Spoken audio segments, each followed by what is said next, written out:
Төле би аудандық тергеу соты менің бұрынғы экс-қайнатамды қамаудан босатып жіберді. Сонда ол қалай? Сонда ертең тағы 2 ай үй қамауын беріпті. Үй қамауында шалқып өмір сүре ма? Сонда бізді көшеде ұрып, соғып, балағат сөз айтып, өлтіріп кетсе ғана қамала ма? Мен түсінбедім сонда. Сонда біздің Қазақстанда менің жалпы әйел адамның ар-намысын, мүддесін оны кім қорғайды? Кім қорғайды? Менің сонша 400-500 адамның көзінше ұрып, соғып, балағат сөз айтып, менің абыройымды төгіп, менің үстінен күліп өздері видео таратады басында. Мен үшін ол уже бөтен адам. 5 жыл мен ол адамды көрмегем уже. 12 сағатта отырып алған қамауда. Оны шығарып жібереді, 2 ай үйде қамауға алуға шешім шығарады. Үйде ол қалай шалқып өмір сүреді сонда? Шалқып үйінде жатады.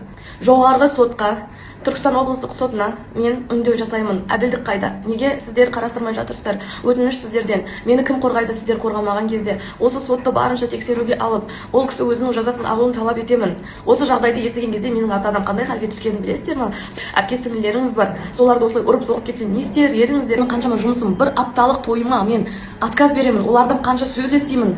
Маған тойға звондаған адамдар администраторым айтып жатқан сөзін білесіздер ме? Не айтып жатқанын? Менің тойымда да ертең оны тойымның шырқын бұзбай ма? Біздің тойымызда келіп ұрып кетпей ма деген сөздер айтып жатыр.